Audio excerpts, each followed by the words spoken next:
too. Yeah, okay. Mr. Seltzer, Yeah. this is the act here, and it's continued on the next thank page. you, dear. It's going to do legal research? Yeah, I was right. December 1, 1941. Do it in billable hours, don't you? What I wanted to find out is when the military construction activities were transferred from the Quartermaster General to the Chief of Engineers.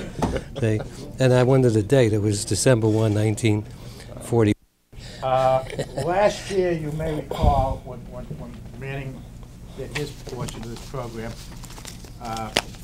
I had a card in my hand that indicated he was with a company called King & King. Earlier today, he handed me a new card. And it's now Zork, Rosetto, and Weaver. That's to beat him to the story. A few seconds ago, I noticed he was looking at a public law. I think he's doing some billable hours in our respect. But in any event, certainly if there ever is a time that it's appropriate to say that somebody does not need an introduction to the people in the Corps of Engineers and those who are here from council and real estate and the other offices, it's appropriate right now.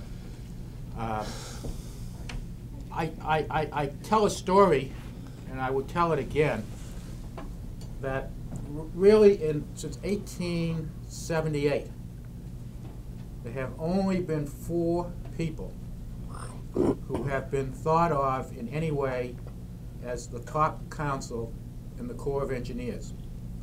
The first 2, Judge Kuntz and Judge Kimball, were actually assistants to the Chief of Engineers for Civil Works. The first general counsel of the Corps of Engineers, and actually the only general counsel because I'm the chief counsel, is and was and is Manning Seltzer. Manning, as did Woody, held his position in the Corps during the time of growth, turbulence, time of change, and it's just very, very, having worked for Manning for a number of years, it's a very, very nice experience, believe me, to be able to welcome back to the Corps of Engineers Manning Seltzer. Manning. Thank you, Wes.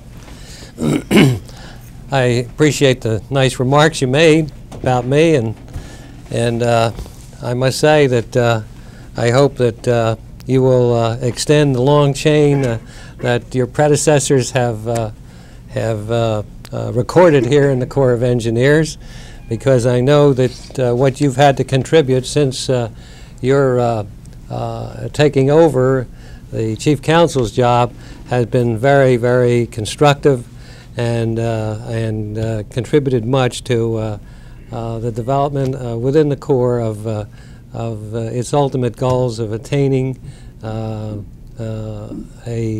fine accomplishment in the work it does and meeting its demands that the public expects of it to fulfill. I'm going to test this thing and make sure that all my associates in the back there can hear me clearly. I myself have just come off a long trip by air, and I must say that my hearing is a little deficient at the moment, and I don't know whether that affects the volume of my voice or not, but as I speak, am I being clearly heard in the back? Yes. Yes. I'll speak a little louder for those who I can see there's some question, and I'll speak up. I'll speak up. I wonder, getting closer to this mic, does that help? Okay.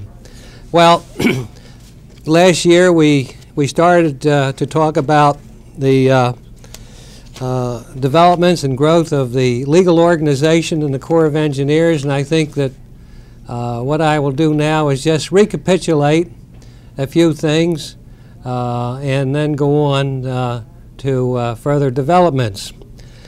Starting back with the pre-World War II era, the Corps of Engineers legal organization was basically made up of the Office of Special Counsel and a Contracts and Claims branch. So basically you had 2 legal organizations within the Corps of Engineers. The mission of the Corps of Engineers at that time was to civil works, basically, and military fortifications.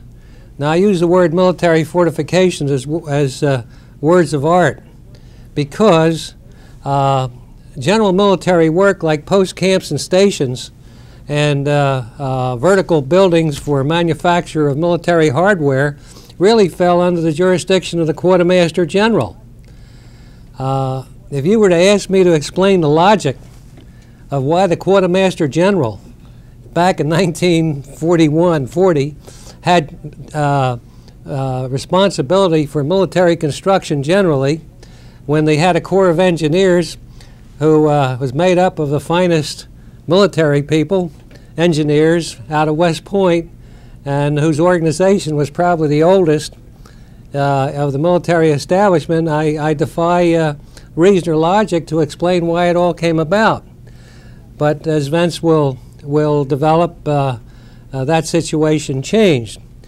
And basically, there being two legal organizations in the Corps of Engineers prior to the World War II event, the division of their responsibility really fell between civil works and generally contract matters, I guess, relating to military fortifications.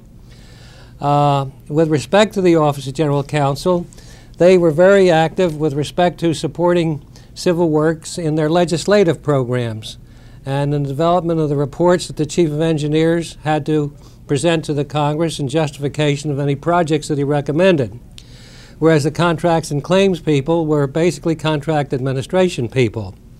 So the division between them was clear, and basically there was no real overlapping, so that no problems really generated from the fact that there were two legal organizations. Then, of course, when the limited emergency legislation and the declaration of a national emergency was declared by President Roosevelt in those early years, back of 1940. I think it really started in 1939, when the nation was beginning to foresee the development of a crisis in this country and the probabilities of our possibly being drawn into the war. We then had to take a look. And what we saw was all hell breaking loose because our post camps and stations were from another era, namely World War I, and came up through the 20s and the Depression years, and you really didn't see much being done or ready to meet an emergency such as the nation was confronted with at that time. And so we found that we were in a terrible situation with respect to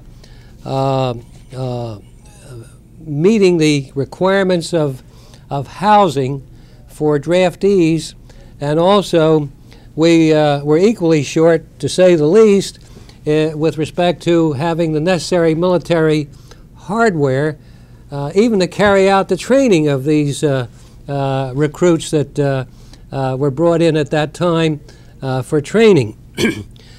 Anyway, when Congress passed the National Defense Act, it did so in recognition that something had to be done radically to prepare our nation for the possibilities of war that we were facing.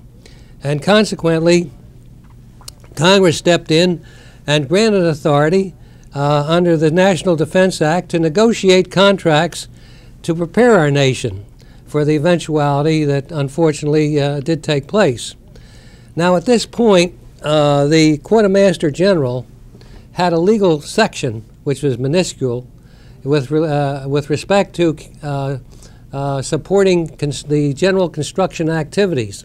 It had another legal organization for supplies and services that was a substantial organization, but again, we were faced with two different organizations there. And when the National Defense Act brought into being all this expedited activity and programs for preparedness and and readiness to make whatever moves were necessary, that small legal organization that was supporting military construction generally and was made up of only a few civilians, including myself, was immediately supplemented by a number of officers from the Judge Advocate General's Department, one of whom, a very fine officer by the name of Homer Jones, assumed the leadership of that organization. And I mention that only because in December of 1941, it was December 8th, in fact, and I think Pearl Harbor was December 7, 1941. But under the Act of December 8, 1941, military construction was transferred to the Corps of Engineers. And while it sounds very significant in the sense that the Corps steps in and now has responsibility for military construction, I must say that while it was still under the Quartermaster General in the years of 1941 and even back in 40, engineer officers were detailed to the Quartermaster General to take over the supervision, sort of project engineering type of activity, running the jobs for the Quartermaster General.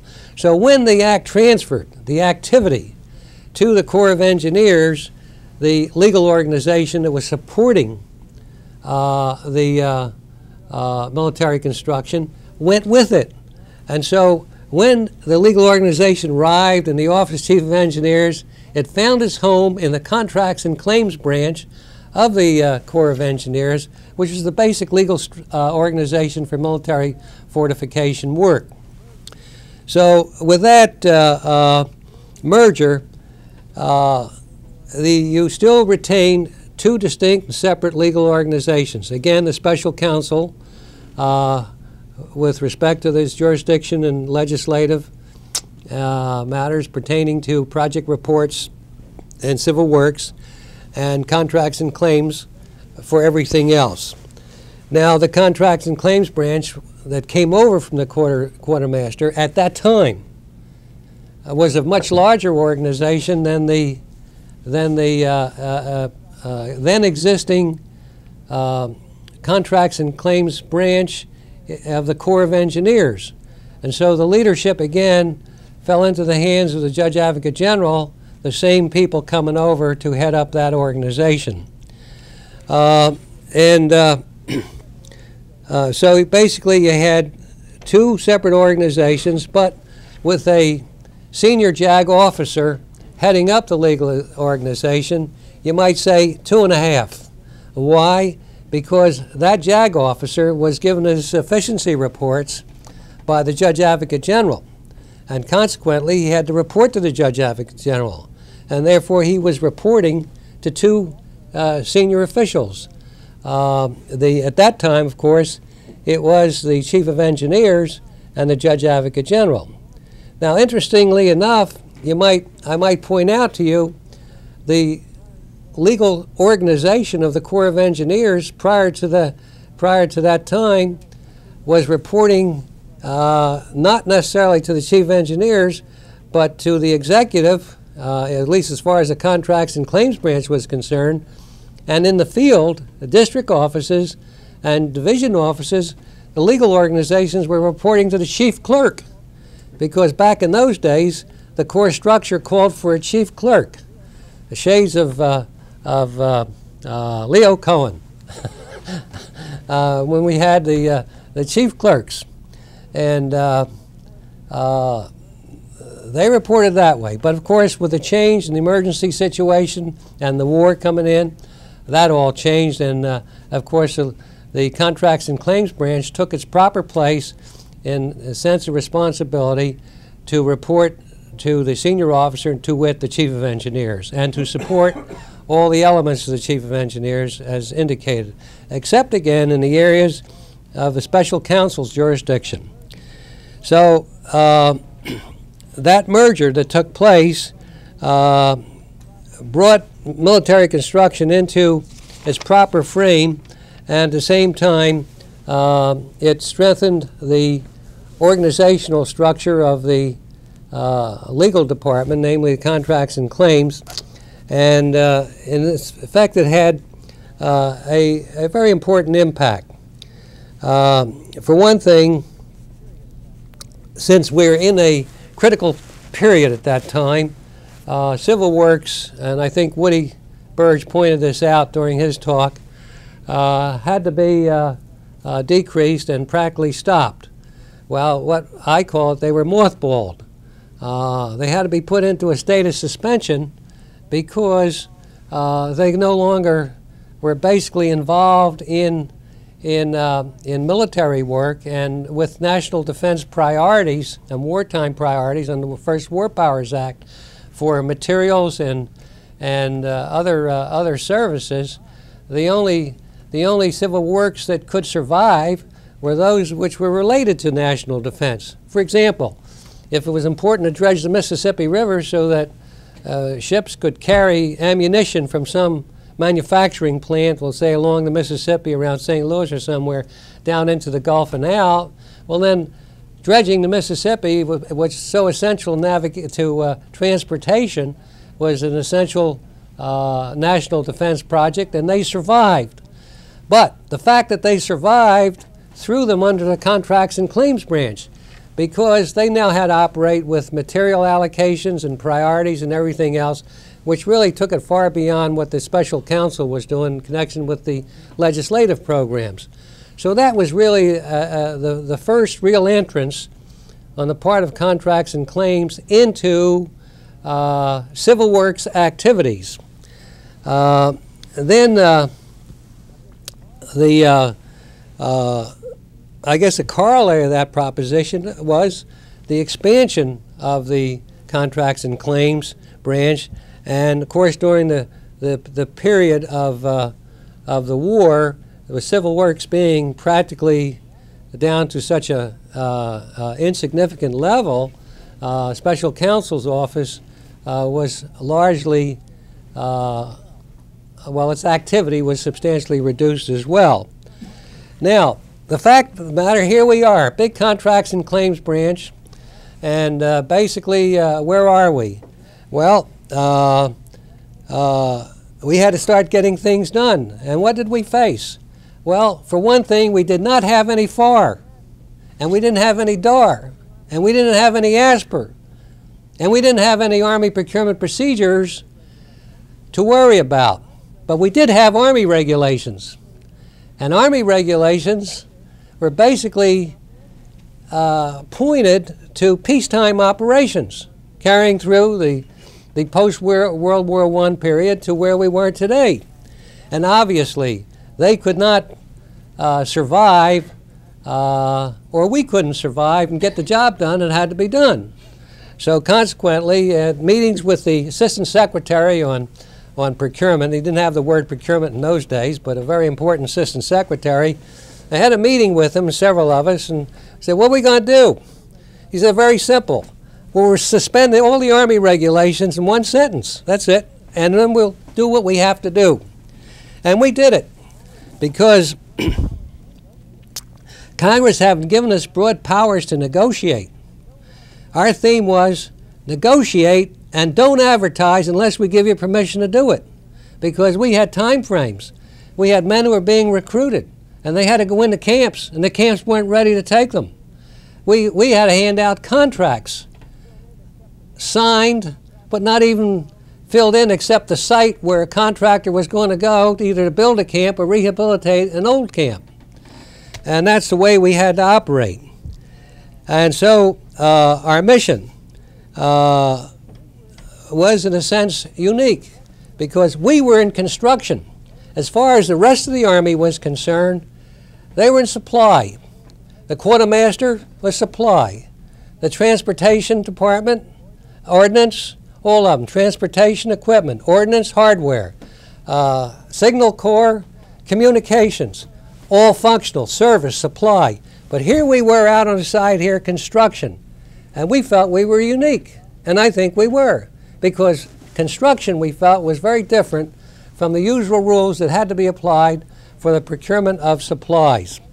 So consequently, on the basis of such a distinction, we developed our own rules and regulations. Unfortunately, we had a hell of a good bunch of lawyers working with us at that time, from the JAG and ourselves, and we developed regulations, forms of construction contracts that are more adaptable for the time and the needs that were necessary, and we developed systems of administration of contracts. We were mission-oriented, not functionally, but mission. Get your construction done. And we were hell-bent to systematize our own procedures and make our own construction mission successful. And it worked. Now, in doing this, we, as a legal organization, and I'm talking about this contracts and claims branch and what it was doing, it extended itself, because it extended itself outside the legal field into areas such as procurement. Now, drafting of a contract is legal, I admit that. But there are certain areas, you know, relating to how the contract's going to be structured and how it's going to be, whether it's going to be fixed price or cost plus fixed fee, so forth and so on. More gets into the procurement field and so many other related problems. But there was no procurement organization within the Corps of Engineers at that time, and consequently, we took over. And when it was all over, we were also known as the procurement specialists of the Corps, with the result being that when field officers solicited opinions or asked for advice on problems, if it flowed up to military construction or one of the other divisions or branches or stuff, it always found its way over into the contracts and claims branch, where it was handled. And from that point of view, contracts and claims not only developed and became the procurement organization for the, as procurement contract and administration I'm speaking of, for the Corps, but it continued right through the years until General Morris, who was then Chief of Engineers in 1976 or 77, decided that the field offices had developed separate procurement offices, and therefore it was time for his office to also establish a separate procurement organization, which he proceeded to do. Now, reluctantly, we had done such a fine job with Randy Head and the rest of them in running that procurement operation that we were sort of sad about seeing it go, but we realized it just had to be, and so we supported the new procurement organization and transfer the function and to get it going. Now, during the war period, you know, there were a number of things that we did in connection with the procurement functions and contracting. One, we were primarily responsible for convincing the Chief of Engineers that the monetary division should be established for contracting by districts and divisions, as well as what came to the Office of Chief Engineers. We started off, I think, with pretty low amounts, but generally worked up to about $1 million for Corps work. And this was all negotiated transactions now. $2.5 million for divisions, $5 million up to our office, and of course, by that time, if it went over $5 million, it had to go on up to the secretariat level for approval. Other things that we have done was we took all the types of special clauses and conditions that we found in construction contracts throughout the Corps and its operations, and we standardized and made uniform special conditions of contracting for construction. And then we also introduced a universal clause now, the suspension clause of the construction contract, which was first introduced in about 1942. And we did it primarily because we found contractors working on these post camps and stations couldn't complete their jobs because the equipment, like kitchen stoves and things like that, refrigerators, were slow in coming in. We'd let them go off the job and go elsewhere and come back when the equipment arrived, and then in the interim period, we used the so-called suspension clause to compensate them for that and to avoid putting ourselves into a breach of contract posture with respect to our contractors. And that really gave birth to the suspension clause. That's what it was all about. And you all know it today on the legal side, how it functions and how it operates, and it's a very important clause. Another thing that we did was to take the word unforeseeable out of the delays damages clause. We felt that it was enough if a contractor was delayed not due to his fault or negligence and for reasons beyond his control. We have felt that what is unforeseeable contributing to the damn thing? As a result of that, we eliminated that for the total period, and we kept it out for a good time following the war period, but I think it's back in there now. Another change that we brought about, which was not during the war period, but following it, when we went back to advertising and public bid opening, was to penalize the contractors whose bids allegedly were grounded in mistake, at least as far as the contractors were concerned. We developed a system under which we penalized the contractor if we corrected his mistake by taking a certain percentage of the element of mistake. So if he had $1 million error, then we took a percentage of the $1 million and let him correct up to the difference. This was done primarily to discourage contractors from claiming bids and mistakes in their bids. And it was effective in a sense because there was a big drop in the number of mistakes that were alleged after bid opening following the introduction of this system. But again, when following the war, we had to go to the unification of all standard clauses and procedures in the departments, which took in all three departments really. They eliminated that. Now,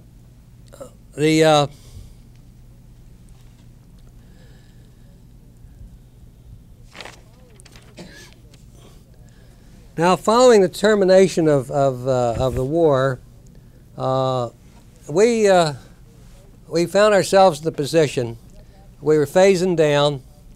We had a Judge Advocate General as chief of the Contracts and Claims Branch, and a question came up as to whether does he stay or does he go? And the executive officer in those days was General Holly. And General Holly was a really fixed individual, great general, and he's alive today. He must be around 90 years old.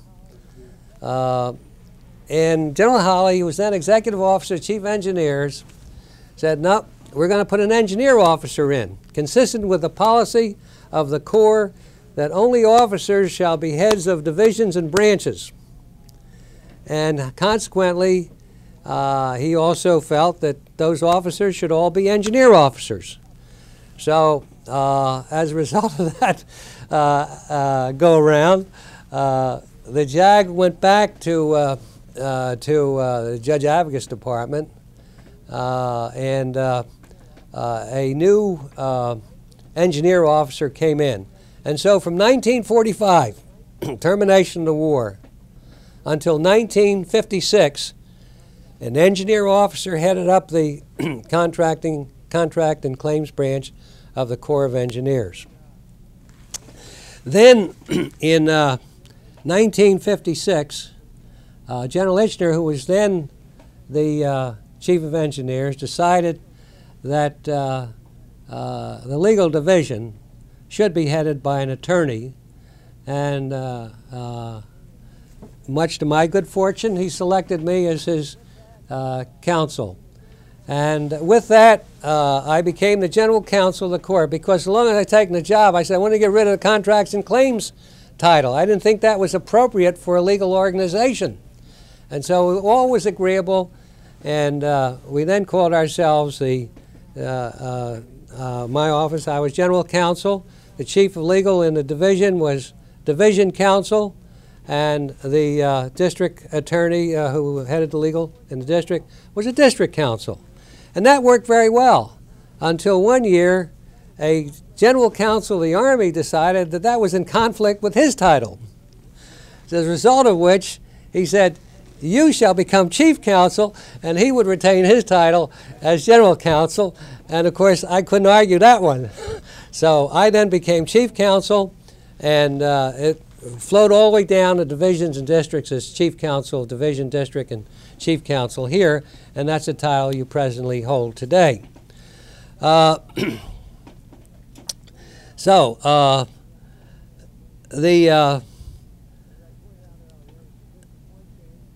I pointed out earlier, this was one change, and then you recognized that we established a procurement office. That was almost 1977. Now, one of the things that followed the war was the development of the Army procurement procedures. And there, I was basically an engineer officer during the war. And so when I mustered out in 1945, I had to take my 2 weeks active duty to stay in the reserves. And one tour of duty I got was up in the Pentagon after the war, where in the division that was developing the Army procurement procedures. So I managed to get my hand into that. Well, one question came up which I'm very proud to have handled, and that was, what are we going to do about civil works? Because basically you all know that the fundamental statutes of civil works vest the authority in the chief of engineers to carry out civil works under his direction and general supervision, under the secretary, of course. So and the statute further said, that's it, unless the Congress decides otherwise.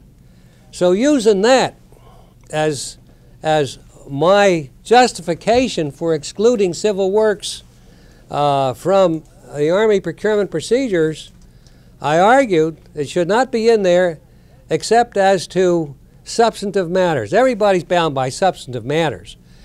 But procedurally, civil works shall not be required to respond to the Army in the same sense that it did on the military side, because that statute pointed to the fact that the chief of engineers reported directly to the secretary unless Congress said otherwise, and they bought that. So while substantive clauses are for use in civil works contracts as they are in military, procedurally, civil works is not bound, at least that's to the time that I left the organization, and I'm sure it isn't any different today, not bound to port through all these intermediate echelons of the Pentagon over and above the Corps of Engineers and so forth. So I felt that that was also an important thing, and basically I believe that ASPR didn't change the situation as far as the Army was concerned. Now, another thing that came out of the development of the war was the establishment of the Engineer Board of Contract Appeals. There's an interesting story there. Now, prior to the termination of the war, the Contracts and Claims Branch did handle contract claims and appeals. But much to my chagrin, when I was just a lieutenant in the Army and I was on duty for a time in the Chief Engineer's office, I noticed a claim would come up from the district, or an appeal, and one of the attorneys would review it, and then he'd send a memorandum up to military construction asking for their views on the case. They would write back a memorandum, and that memorandum would be encased in a letter or memorandum to the Chief of Engineers, who would then sign a letter to the contractor. So that was the whole procedure for handling appeals. But during the war, the Secretary did establish his Board of Contract Appeals. And after the war, we felt that we've got to formalize this whole system. And in doing it, we acted under authority that the Secretary of the Army had delegated to the Chief of Engineers. And I think it was back around 1935 or thereabouts, in the 30s, when the Secretary delegated to the Chief of Engineers all the authority that he possessed that he could legally delegate to the Chief of Engineers in accordance with statute. And there was nothing in the statute that prevented him from delegating his authority with respect to appeals to the Chief of Engineers. And from that little letter that came down from the Secretary of the Army, we gave birth to the Corps of Engineers Board of Contract Appeals. Now, when we did that, of course, that was also headed up by a military officer. I think Colonel Mielens was probably the first one. And that started beginning of the more formal, more judicial type of hearing that then blossomed into, as you well know, as to what the Corps of Engineers Board of Contract Appeals is today. Now, the first Board of Contract Appeals had the authority, as I indicated, and they operated both in military and civil works.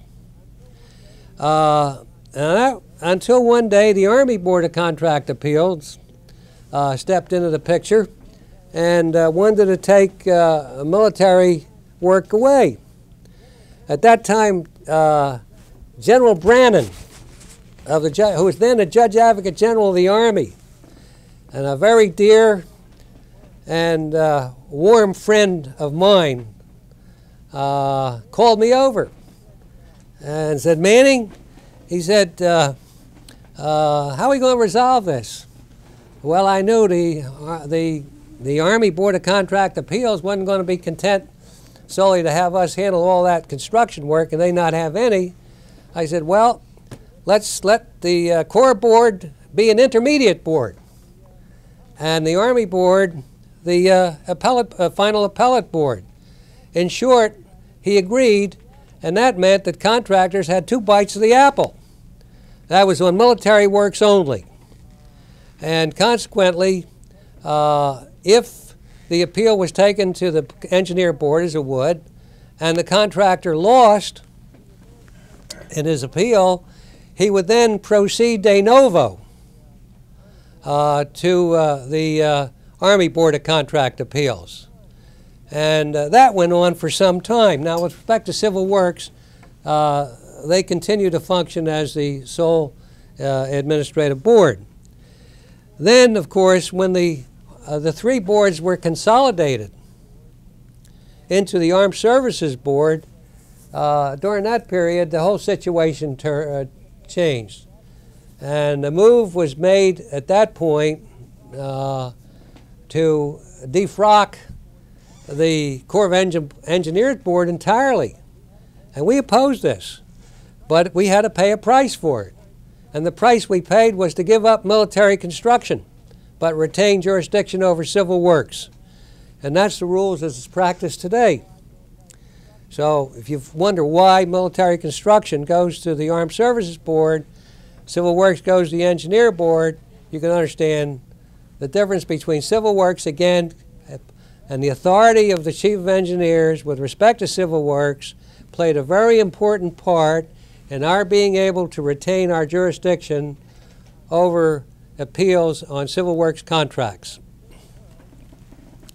Now, at the same time that all this was going on, and we worked out a solution along the lines that I've indicated in connection with operations with the Armed Services Board, I brought up a problem that was very disturbing to us, that all our attorneys in the districts, divisions, and even in the chief's office were not given the proper recognition and participation that they should receive in connection with the prosecution of the government side of an appeal.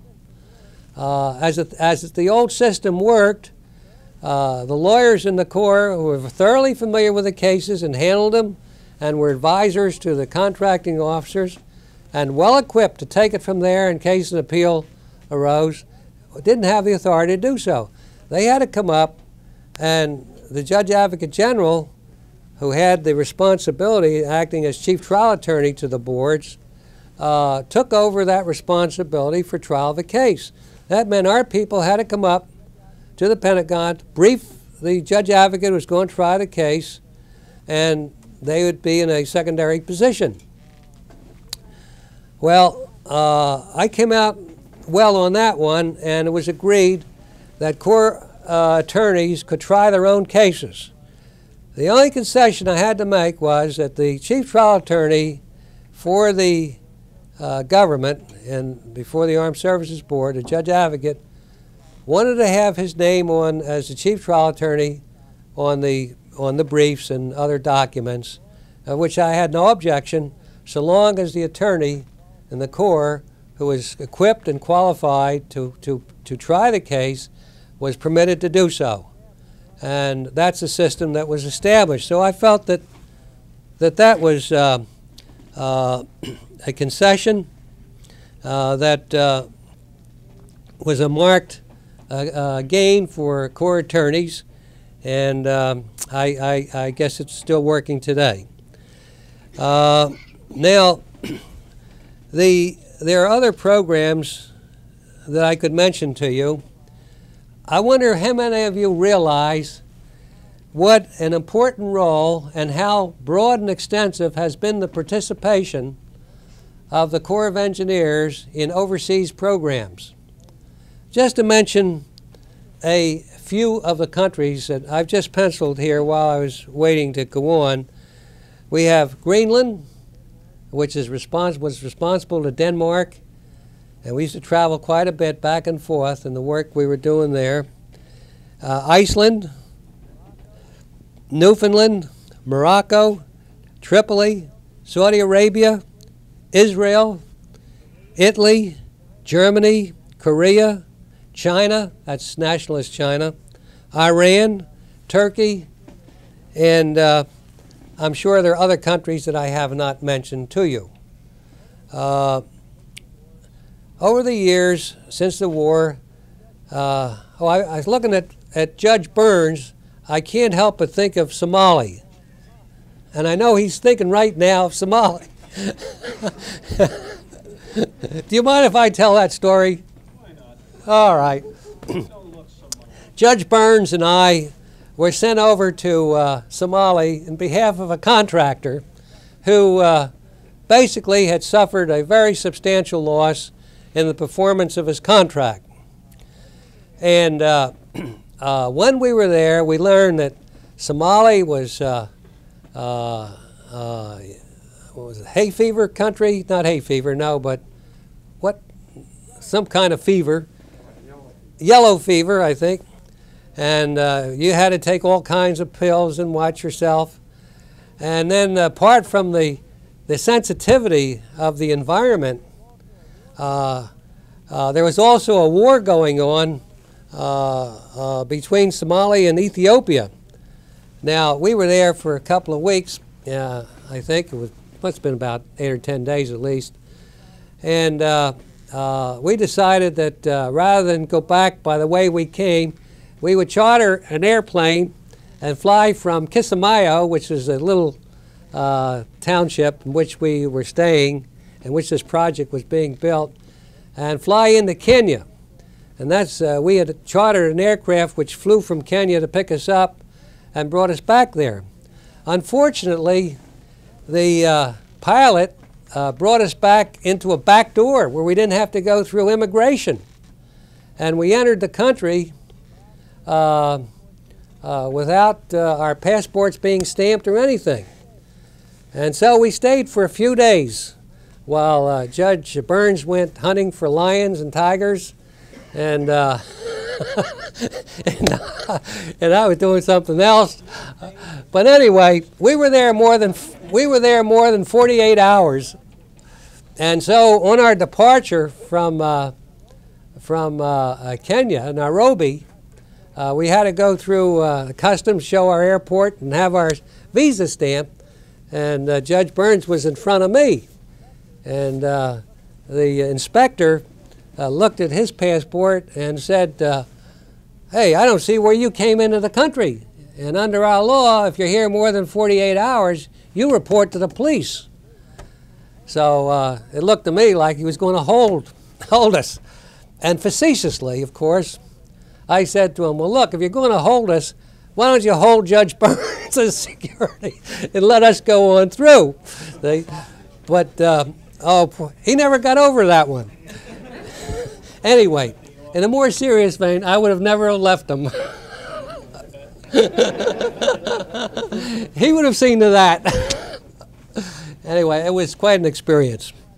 So we played quite a role, and two of perhaps major roles that we have been involved in, and you all know, is our participation in the Saudi Arabian program, under which we carried out, I guess, about a $20 billion program, more or less, and did so, I think, with a fine record, and very proudly.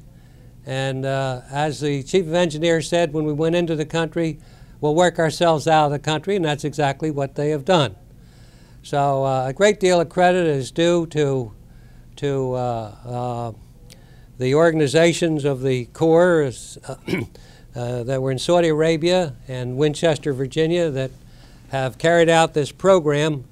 And the experience has been tremendous, and I hope it'll be recorded for posterity so that in future years, there will be a record to rely on as to what we do in the next major program. The other one that I'd like to mention is the recognition and the honor received by the Corps in carrying out the Israeli bases. As you well know, that under the Camp David Treaty, the United States agreed to, in return for Israel moving out of the Sinai Desert, the United States agreed to build 2 major air bases for Israel, and they had to do it within a certain time limitation. I think it was April 1983 that the bases had to be turned over and the Sinai returned to Egypt. What happened there was that the United States paid 80% of the cost and Israel was to pay 20%, but Israel was lent the money by the United States. Well, the contractor team working under the general supervision of the Corps of Engineers built the 2 bases, completed them a year ahead of time on a cost plus fixed fee basis, and finished them within the budget. And the actual amount of money set up originally was about $1 billion, $100 or $250 million, something like that. Well, we were all within I think 50 million or so of the original estimate, and it wound up with practically no claims and a superlative job. And the United States fulfilled its obligation to the Egyptians, to Israel, and to this nation in carrying out the Camp David Treaty. So I think it's much applauded is due to the Corps. Now, I think that about brings me to a stop point. I did want to mention the ballistics missile program and the history of that, but maybe we'll save that for another time, because I see I'm getting close to the 3 o'clock mark. Thank you for listening.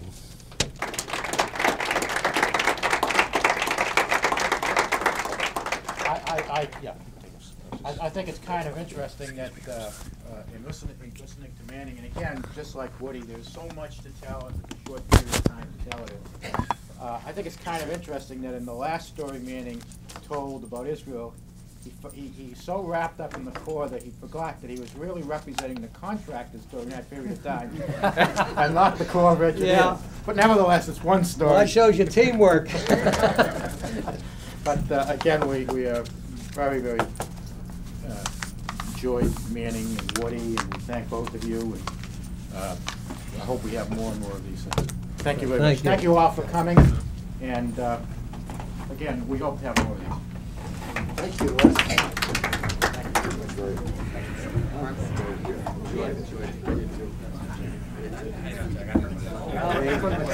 Yeah, good. Well, you just don't distinguish.